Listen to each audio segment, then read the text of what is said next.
So hello everyone, welcome to my channel basic maths. आज के video में हम बात करने वाले हैं इंटरेस्ट के बारे में। ब्याज, जिसे हिंदी में कहते हैं ब्याज, मतलब वो होता क्या है और उसके टाइप कौन कौन से होते हैं, वो हम आज वीडियो में देखने वाले हैं। और मेन जो उससे नॉर्मली दो टाइप होते हैं वो हम आगे बात करेंगे। उसमें से हम जो मेन इस वीडियो में बात करने वाले हैं वो है सिंपल इंटरेस्ट। सिंपल इंटरेस्ट होता क्या है, उसका फॉर्मूला क्या होता है, उसको हम कैलकुलेट कैसे करेंगे, वो हम इस वीडियो में देखने वाले हैं। अगर आप नए हैं तो चैनल को सब्सक्राइब कर सकते हैं, और अगर आपको वीडियो पसंद है तो आप लाइक कर सकते हैं। हम बिना कोई टाइम वेस्ट किए शुरू करते हैं कि इंटरेस्ट होता क्या है। देखिए,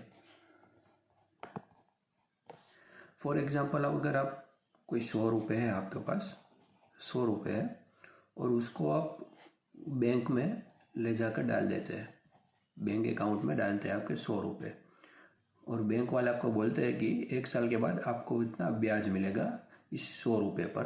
कितना होता है वो नॉर्मली 3% अराउंड होता है, इतना बैंक में ब्याज होता है। ये मतलब क्या हुआ, मतलब आपने 100 रुपये डाले और 1 साल के बाद आपको 3% मिलेगा, उसका मतलब क्या हुआ, मतलब ये जो 3% है वो किसका, इस 100 रुपये का। और ये परसेंटेज कैसे निकालते हैं वो मैंने ऑलरेडी इस पे वीडियो बना रखा है, आप चाहे तो देख सकते हैं। इसमें बात करूँ 100 रुपये का 3% क्या होता है, तो इसे मैंने क्रॉस मल्टीप्लिकेशन मेथड से आपको सिखाया हुआ है, एक बार बता देता हूँ। ये 3% क्या मतलब 100% कितना होगा, 100 रुपये।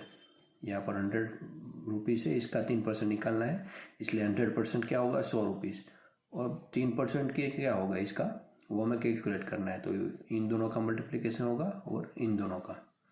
100 इंटू 3% डिवाइड बाय 100%। ये परसेंटेज कैंसिल हो गया, 100 कैंसिल हो गया, तो बचा क्या, 3, मतलब 3 रुपये। मतलब आपने 100 रुपये रखे थे और 1 साल के बाद आपके रुपये 103, 100 प्लस 3 मतलब 103 हो जाएंगे। टोटल कितना होगा, 100 प्लस ये 3 रुपये मतलब 103। ये इतना आपका पैसा हो जाएगा 103 रुपये 1 साल के बाद। तो ये ब्याज हुआ। अगर आपने 2 साल रखा है तो ये 103, फिर वापस से 3 जोड़ेंगे, 103 1 साल के बाद। अगर 2 साल के बाद 103 प्लस और 3 तो 106 रुपये हो जाएंगे। ये हुआ सिंपल इंटरेस्ट। एक कंपाउंड इंटरेस्ट भी होता है, वो मैं आपको आने वाली वीडियो में बताऊंगा कि कंपाउंड इंटरेस्ट होता क्या है और उसे कैलकुलेट कैसे कर सकते हैं। आज की वीडियो में हम केवल सिंपल इंटरेस्ट ही देखेंगे। कंपाउंड इंटरेस्ट में नॉर्मली मैं एक छोटा सा बात बता देता हूँ, 103 प्लस 3 नहीं होगा। 1 साल के बाद मतलब 1 साल के बाद आपको ढूंढना है तो 103 ही आएगा, पर अगले साल 2 साल के बाद वो 106 नहीं आएगा, वो अलग होता है, उसका फॉर्मूला भी अलग होता है।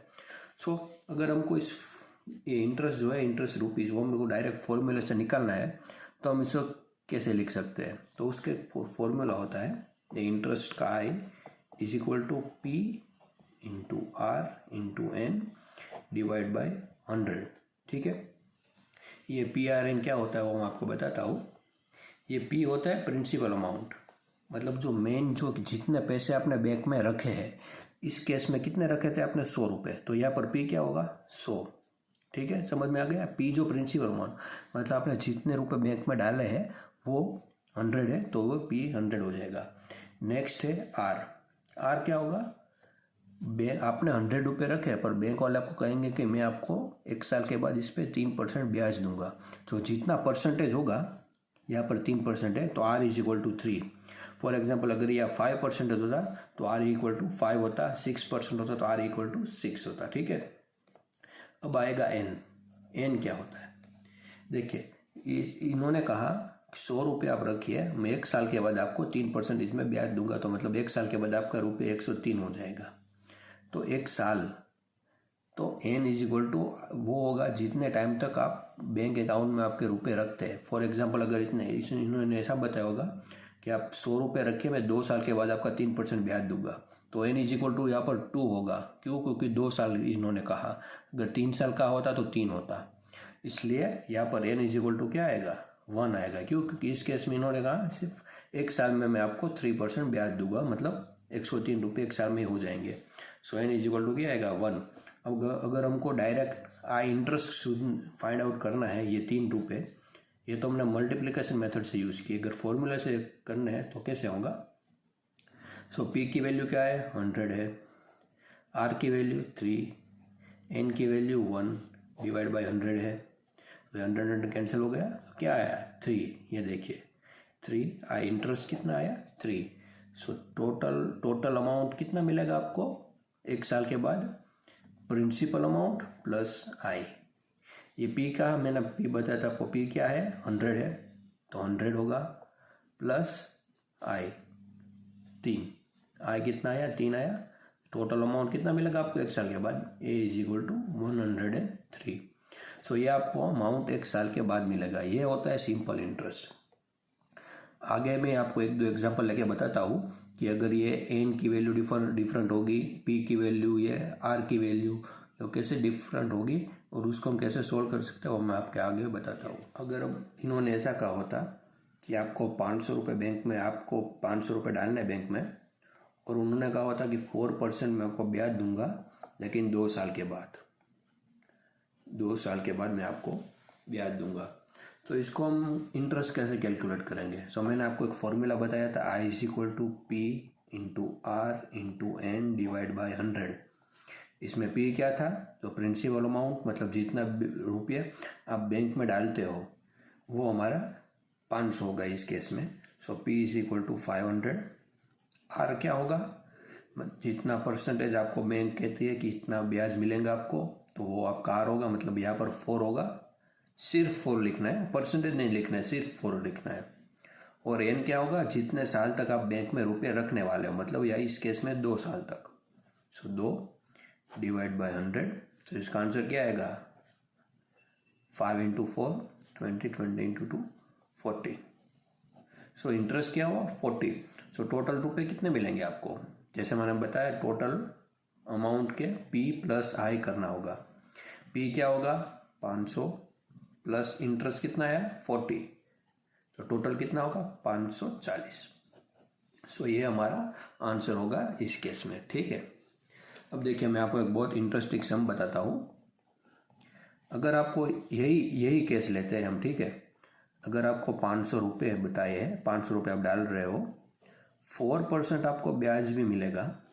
इस केस में क्या था 4% आपको कब 1 साल में मिलेगा, ठीक है, 1 साल में बराबर आपको, आप रुपये कितने 2 साल तक रख रहे हो, इसलिए 40 होगा, ठीक है। ये आप गलती मत करना, यहाँ पर 4% पर ईयर है, अगर मैं लिखूँ पर ईयर है, आगे केस में भी वही था पर ईयर, पर अगर यहाँ पर बताओगे मैं आपको 4% दूंगा पर 6 मंथ्स, मतलब मैं आपको 4% दूंगा 6 महीने में, ठीक है, 6 महीने तक 4% मिलेगा। इस केस में क्या था 1 साल तक आप रखोगे तब 4% मिलेगा, यहाँ पर 6 महीने में ही 4% मिलेगा, और आप पैसे रख रहे हो 1 साल तक। अब इस केस में आप कैसे कैलकुलेट करोगे, ठीक है, फॉर्मूला वही होगा, बट यहाँ पर एक छोटा सा चेंज होगा, वो आपको मैं बताता हूँ। फॉर्मूला क्या, I equal to P into R into N divide by 100। P वही आएगा जितना पैसे रख रहे हो 500, आर वही आएगा 4% है, डिवाइड बाई क्या होगा 100। अब यहाँ पर एन लिखना है, तो एन क्या आएगा आप बताइए, आपको क्या लगता है एन क्या आएगा, क्या 1 लिखेंगे हम, नहीं लिखेंगे। क्यों नहीं लिखेंगे, क्योंकि यहाँ पर 4% पर 6 मंथ दिया हुआ है, यहाँ पर 4% पर, आगे वाला केस में 4% पर 1 ईयर था और हमने 1 ईयर तक लिखा हो, इसलिए हम 1 लिख सकते हैं यहाँ पर। बट यहाँ पर क्या होगा 2 आएगा, क्यों 2 आएगा बताओ। इस केस में मैंने क्या किया, 4% पर ईयर था, आपने 2 साल तक रखी, इसलिए मैंने 2 लिखा। क्यों, क्योंकि ये 4% 1 साल तो बढ़ेगा ही, दूसरे साल भी 4% बढ़ेगा, इसलिए टोटल 2 टाइम हुआ, ठीक है। अब यहाँ पर 6 महीने में 4% रहेगा, 1 साल में कितने महीने आते हैं 12 महीने, तो 6 महीने प्लस 6 महीने, मतलब एक पहले 6 महीने में 4% बढ़ेगा, बाकी दूसरे 6 महीने में दोबारा 4% बढ़ेगा, तो टोटल 2 बार बढ़ा ना, तो इसलिए यहाँ पर हम 2 लिखेंगे। समझ में आ गया, 4% पर 6 मंथ है, 6 महीने में 1 बार बढ़ा, दूसरे 6 महीने में दूसरी 4 बार बढ़ा, तो इसलिए टोटल हम 2 लिखेंगे यहाँ पर। तो क्या होगा इसका आंसर 5 इंटू 4 इंटू 2, मतलब यहाँ पर भी 40 ही आएगा, ऐसा ही आएगा, यहाँ पर कम नहीं होगा। क्यों, यहाँ पर भी 2, यहाँ पर भी 2 होगा, ठीक है। So total amount P plus I 500 + 40 = 540। अब देखिए फॉर एग्जांपल अगर मैंने यहाँ लिखा होता 4% पर 3 मंथ्स, यहाँ पर एक सेकंड के लिए हम यहाँ पर 3 मंथ्स ले लेते हैं, ठीक है। अब क्या होगा, और यहाँ पर 1 ईयर के लिए हमने 500 रुपये रखे, तो अब यहाँ पर n 2 नहीं आएगा, ये तो आपको पता होगा। तो अब क्या आएगा 2 की जगह? एक साल में कितने महीने होते हैं? 12 महीने, ठीक है। ये 4% हमें कब मिलेगा? 3 महीने के बाद। टोटल 12 महीने है, तो 3 × 4 12 होता है। मतलब पहले 3 महीने में 4%, दूसरे उसके बाद के 3 महीने में 4, उसके बाद के 3 में 4, उसके बाद के 3 में 4, हो गया 12 महीने, 3 महीने। तो 4 बार टोटल बढ़ा, तो यहाँ पर 4 आएगा। समझ में आ गया? अगर यहाँ पर 2 होता महीने तो 12 मंथ है, 2 महीने है, डिवाइड बाई 2 कर दो आप। ऐसे भी कर सकते हो। देखिए यहाँ पर 6 महीने है, टोटल 12 महीने है, तो 12 डिवाइड बाई 6 2, तो यहाँ पर 2 आएगा। 3 महीने है, 12 महीने टोटल है, 12 डिवाइड बाई 3 4 आएगा। अब यहाँ पर मैंने 2 महीने लिख लिए, टोटल महीने कितने? 12 है, तो 12 डिवाइड बाई 2 कितने आएगा? 6।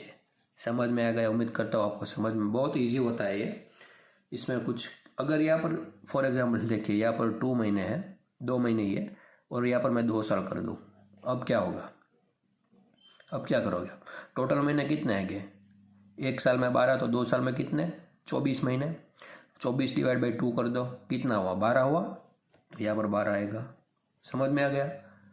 तो बहुत ही सिंपल होता है ये, सिंपल इंटरेस्ट। अगर आपको ये वीडियो पसंद है तो लाइक कर, क्योंकि आगे आने वाले वीडियो में मैं कंपाउंड इंटरेस्ट के बारे में भी बताने वाला हूँ, और वो भी आपको इसी तरीके से बताऊँगा। अगर आपको इसमें कोई भी डाउट हो तो कमेंट बॉक्स में पूछिए, मैं आपको ज़रूर आंसर करूँगा। सो अगर आपको वीडियो पसंद आए तो लाइक कर दीजिए और सब्सक्राइब कर सकते हैं मेरे चैनल को। And thank you so much for watching.